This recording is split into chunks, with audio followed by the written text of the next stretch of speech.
You are listening to Digging In Podcast, presented by Rooted Wealth Advisors.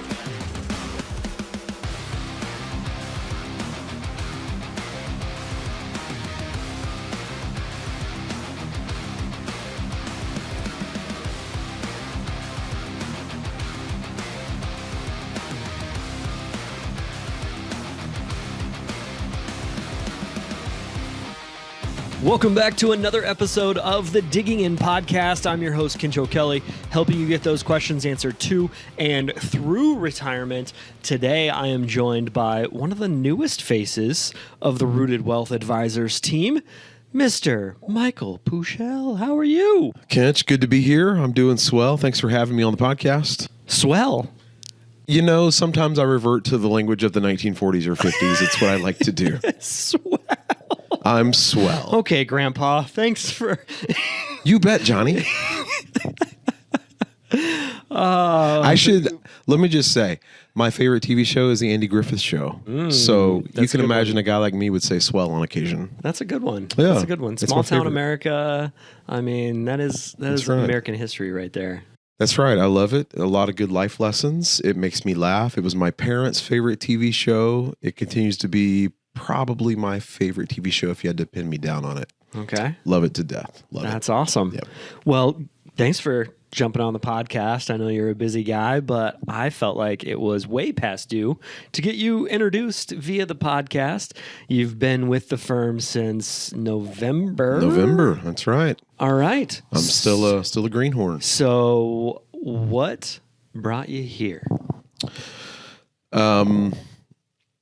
You don't mean my car. No, okay. No, Just I checking. don't. Okay. But you did make it in today. Right, so right. That's good. It wasn't the horse and buggy. No, we've upgraded to a Hyundai. It works just fine. Yeah, you know, I've known Zach for a little while, and I always liked Zach. Zach's the kind of guy he and I would grab lunch maybe once a year or so, and so I came here after 20 years in full-time vocational ministry as a pastor down in Watseka, or home base out of Watseka, though we have a few different campuses around. And after 20 years of doing that, just felt like there were new things ahead for me. And Zach and I end up just having coffee and talking through some things. And that becomes, hey, I've been looking for a guy, and I think you might be the guy. And so we kind of wrote it together, and it's been a great ride so far. I remember it was after he had come back from a trip visiting our Denver office out there, and him and Jacqueline, our events director, were stuck on the plane. It wasn't leaving. And he said that there was a guy that got on that was like your doppelganger. And he's like, man, I've been thinking about that guy. I should shoot him a text. And you know what happens when Zach shoots you a text? Because the same thing happened to me. You end up here is what happens. So the guy that he saw was really handsome, I guess? You're really dashingly so. Oh, I bet. I mean, and that guy was probably swell as well. I'm sure he sounds swell. So 20 years as a pastor. Zach says he keeps hiring pastors. You're the second pastor to come on board when work at Rooted. Do we just need that much help? You know, we all need a little help, don't we? We all need somebody to talk to. We all need somebody to confide in, to trust, somebody who can pour our hearts out to. And I'm a little bit of that for sure. And I love being that guy. So, yeah, I think we all need a little bit of help. Does Rooted need a lot of help? No, definitely not. Rooted could do a lot of great things without me, but I'm really glad to be a part of the team. So tell me a little bit about your history. You said you spent 20 years as a pastor, but you're just barely scratching the surface here, because I know you worked in sports a little bit. You worked at Disney. Like, tell me a little bit about maybe the skill set, I guess, that you're bringing to the firm. Well, I'll break down the pastoral work a little bit. For a number of years, served as a worship pastor. You might call that a music pastor, depending on your tradition in different ways. So overseeing and leading and serving teams of musicians and technical people on our different campuses, and that's something I love. I play a lot of instruments. I love to lead in that way, and I still do it as a volunteer at the same church that I just left after 15 years. So love that. I then moved into a role as a campus pastor, where I actually lead all the people who lead all the ministries within a given campus. And then collaborate with our other campus pastors and lead pastors to make decisions that sort of work broad stroke for all of us, and then specifically for our campuses. So creating environments for those leaders, volunteer leaders primarily, to do the things that they need to do, and then a lot of just one-on-one personal stuff as well. And then moved into a role of what we called basically a multi-site pastor, if you will. We called it a pastor of church multiplication. So just thinking about sort of the bigger picture, 30,000 foot view of like our strategy, our processes, our footprint growth, our systems, and the ways that we worked, mostly doing things the same as different church campuses, but also how we would have some distinction as well and do those things a little bit differently. So kind of thinking a specific lane into a little bit broader stroke at a campus, and then to sort of a whole church, or what we might call a global role as we think strategically. So those are sort of a lot of skills developed as a pastor. Prior to that, I worked in sports marketing. I like sports. I grew up playing all kinds of sports, played all the things, played baseball forever, played football, super competitive, loved it. Never been like a total sports maniac though, but got a job working in sports because of my background in marketing, my background a little bit on the entertainment side as well. And worked primarily with our corporate sponsorships a good bit, working on sort of the venues for how our corporate sponsors could be integrated into our events and connect with who they wanted to connect with. Worked a good bit on creating what we called a housing bureau, so developing a system for how to take all of our hoteliers. I'm from Central Florida, so very, very populated, lots of tourists.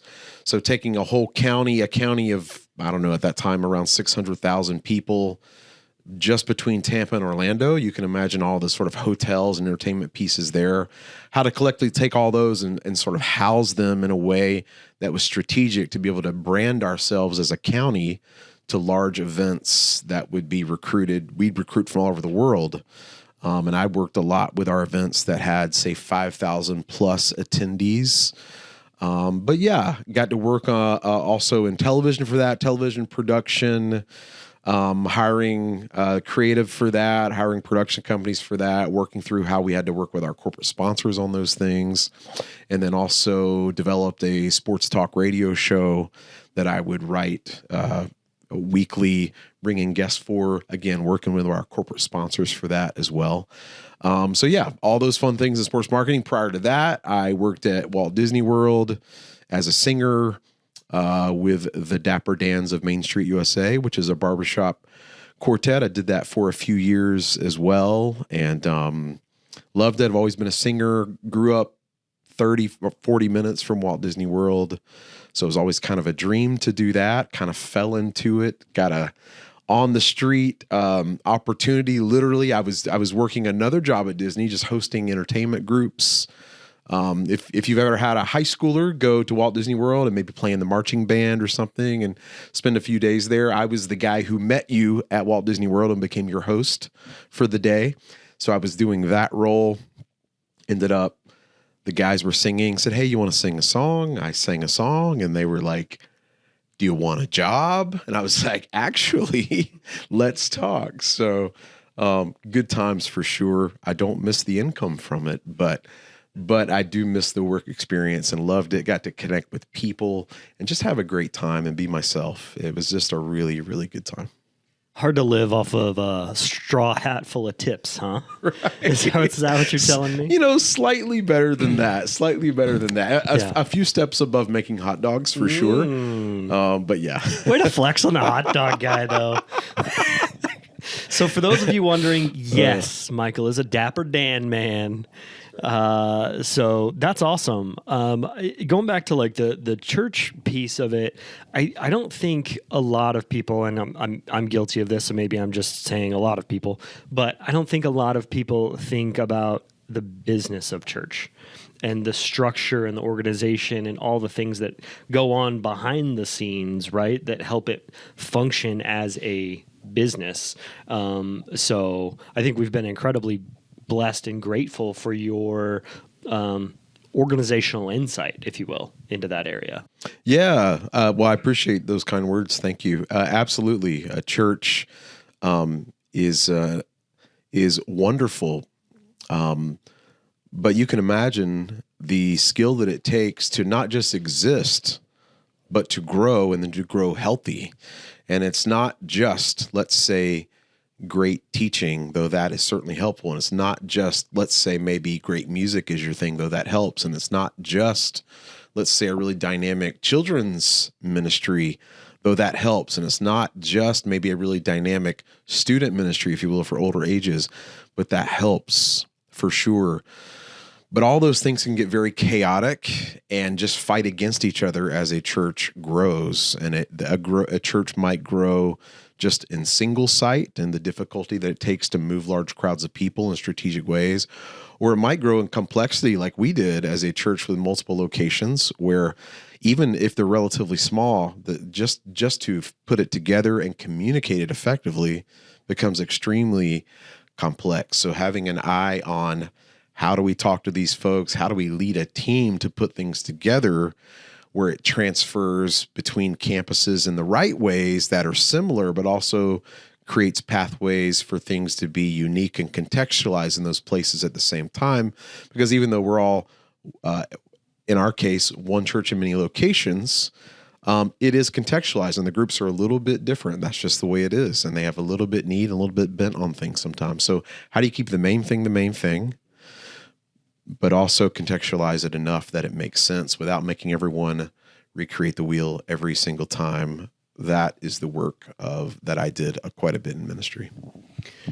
Well, I appreciate you bringing that insight here for sure. And I think for the first month, maybe two, you kind of had this, what did I get myself into? Yeah, a lot of this going on. Yeah, for sure. Yeah. So what insights have you been able to glean since becoming a major part of this team?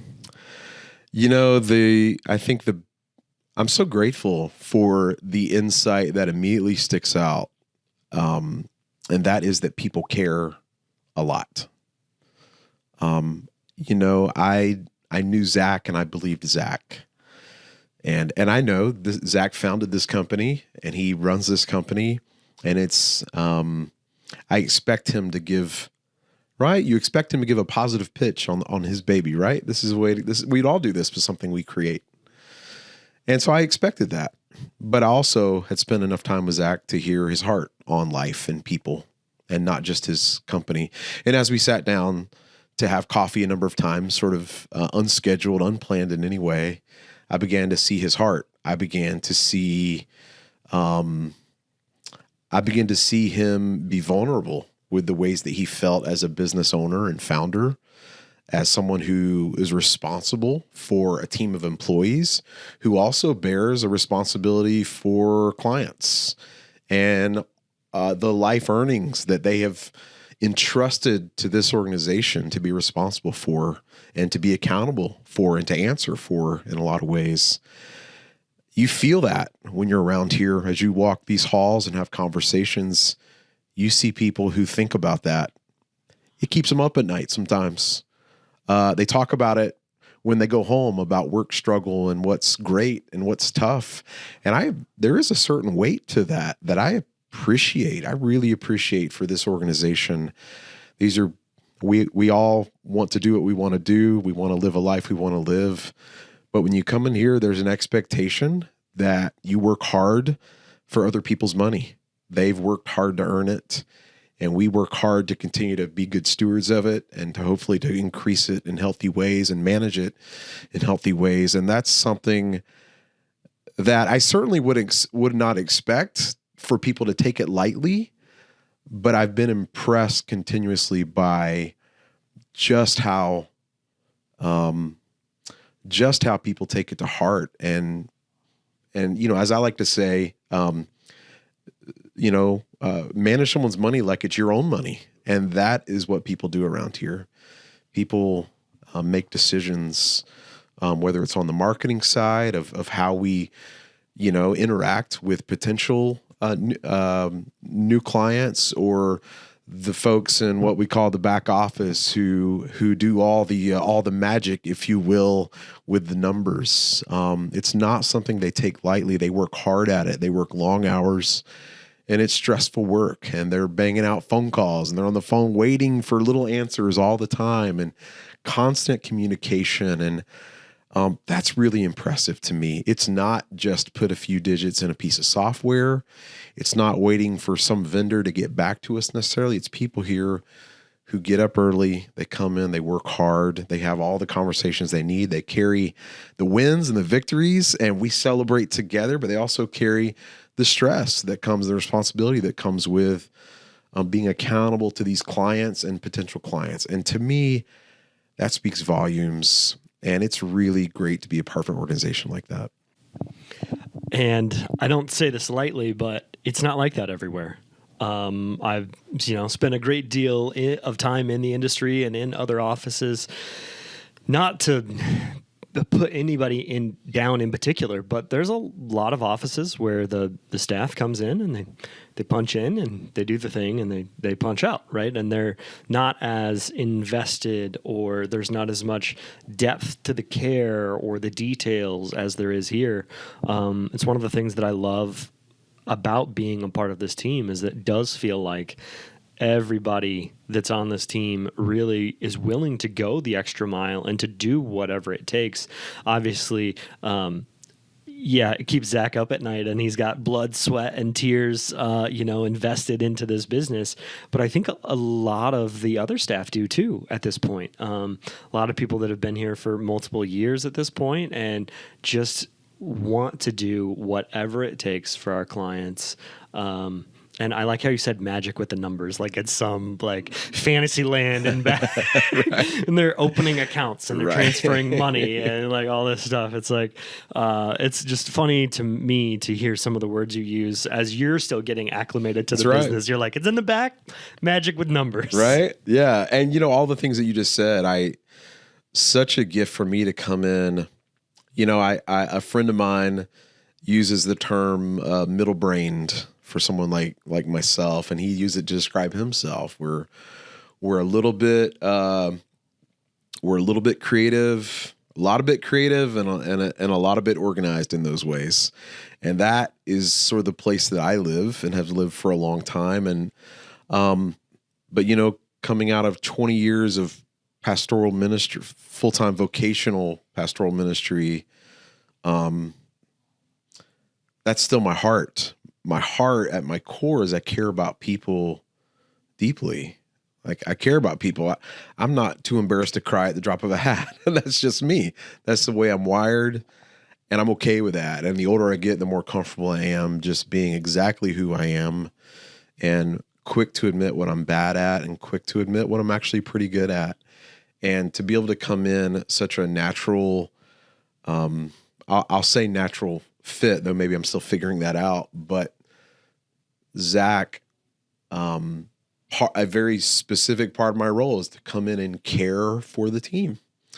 Zach, of course, cares greatly for this team, but to be able to come in as another person who could become a go-to person, where it would be more of a primary responsibility. And that's certainly extended to our clients as well. I care deeply about people. I care how they feel, whether it's founded in all the truths or even lies sometimes, right? I care deeply about the way that I am perceived. I care about the way this company and these people who make up this company are perceived. I care about making people feel comfortable. I care about building trust, not just trust for the sake of trust, but trust because you are trustworthy.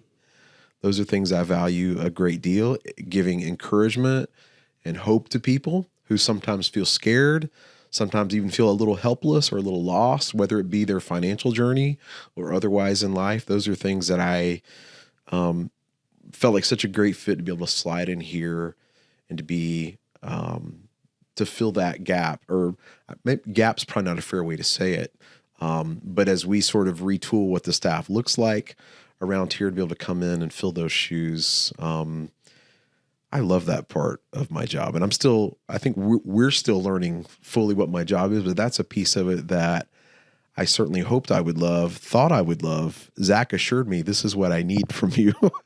And it's just been a great piece of what I get to do, just what I get to do. I'm really grateful for that. Well, it's really cool to see you become such a natural fit with the team and with the clients and with the brand, really, that is Rooted. So I appreciate you coming in, being your authentic self, helping to retool a few things, but understanding that it didn't require a huge makeover, I guess, because a lot of the structure, a lot of the things are in place to help take the business to the next level. So I appreciate that, and I'm glad to have you here. I appreciate that. Thank you. The learning curve is steep. That is for sure. But it's been such a good challenge. It is every day I'm learning. I'm Googling a lot all the time, reading all the materials all the time, reading all the things. You've stopped asking me what acronyms we're using on a given day. A little bit less, anyway. I mean, yeah. A little bit less. A little bit less. You think you've got them down now? No, I do. I do not. But I read a lot. In the last few years, something I learned about myself is I'm a learner. I love to learn. I really love to learn, and that was part of what fueled my courage to walk in the door here. Was to say, there's a lot I'm not going to know that I don't necessarily need to know yet, but I should know over time. And the courage to do that has been a challenge I'm really glad I accepted. One of these podcasts, I'm just going to spring on you like a pop quiz. We're just going to go down some acronyms and we'll see how well you do. Oh, please do not do that. We'll see how well you grade out. It was great having you on the podcast today, and we'll look forward to many more in the future. Absolutely. Thank you so much, Kinch. Yeah, if you want to give Michael a shout or a congratulations on his new role, you can find his email on the website, or you can just call the office, 815-918-4727, or you can talk with any of our advisors about your unique financial situation here. And as always, just make sure you let them know that you heard about them on the Digging In podcast. Until next time, keep digging in.